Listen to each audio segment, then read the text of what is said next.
Assalamualaikum warahmatullahi wabarakatuh. Ashamaa akkam jirtan ilmaan Oromoo. Namootni muraasni akkaataatti viidiyoo irratti leenca galchanii wantoota garaagaraa irratti hojjetanii viidiyoo ani kan hojjedhe irratti namootni nu agarsiisii jedhan. Namoota sana immoo bakkatti tokko agarsiisuu mannaa namoota jumlaan agarsiisuu isa wayyeessa jedhuufanii viidiyoo kana jechuudha. Viidiyoo kanatti yaadni naaf kennamee ture. Tole ani immoo akkamitti akkatti gootan isin agarsiisaa. Yuutuubii keessa galtanii jalqaba hunda dura yuutuubii keessa galtanii egaa yuutuubii keessan keessa galtanii bakka seerchii kanatti akkas jettanii barreessitanii bakka sanatti effect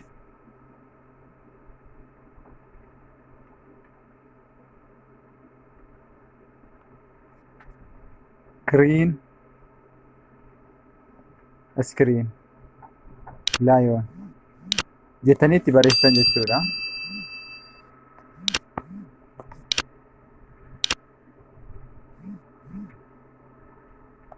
Sana booda kanneen keessaa tokko buufattan jechuudha. Kana hunda keessaa kan isin barbaachisee buufattan jechuudha.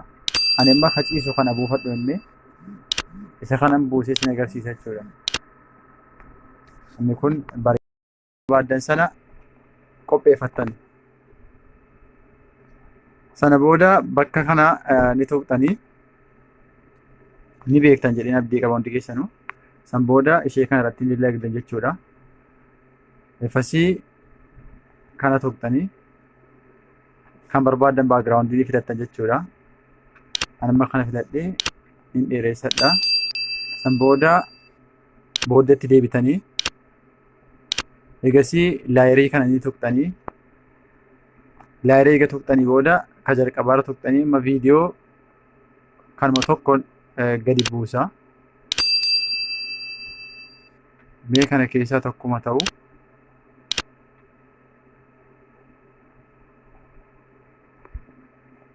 dhiifama kana miti hattuudha kuni irratti kan dalagameedha.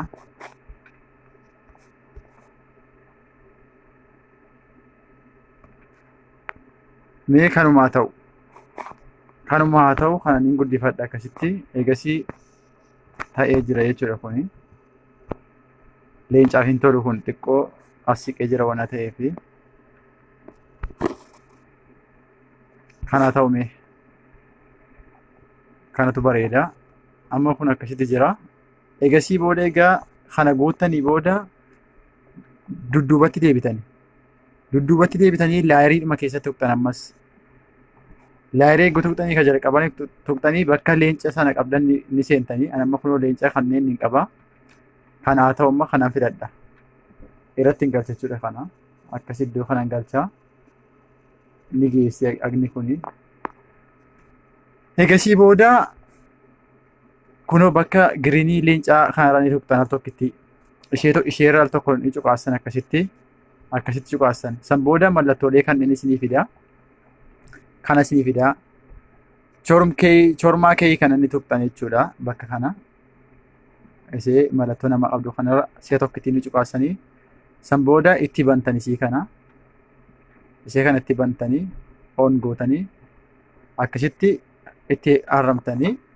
Amma leenci qullaa ta'ee jira jechuudha kun amma kuni gadi iddoo kana ta'u.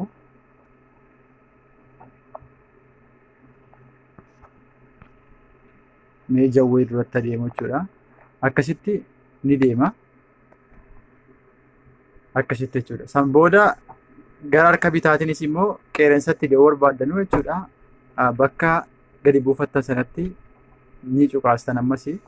San booda kanas akkuma sanatti ni bantanii akkasitti walii dhumatti jechuudha. Kun hin ta'a akkasitti. Xiqqoosii ni bunna kana. Akkas kanuma. Sana booda istaalii isaanii jijjiirtan akka barbaadanitti jechuudha. Akka inni sososoottis. Sana booda sagalees immoo irratti isa kana ajjeestanii ka biraa kunoo bakka kanaan itti da'uu ni barbaadanii yoo barbaadan isa kana wanni kun sagalee qabaatee sagalee isaa bakka kana tuqxanii jechuudha. Egaa akkas tuqxanii booda mallattoo kana tuqxanii sagalee isaa hin ajjeeftan kan isaa duwwaa. Kan effeektii keessanii duwwaa jechuudha akkasitti. Gadi jiru akkasitti sagalee homaan qabu jechuudha. Hin deema jechuudha. Kanuma abooniifaadha. Yuutuubii kee sabiskiraabii godha. Assalaamu alaikum warahmatullahi wabarakatuh.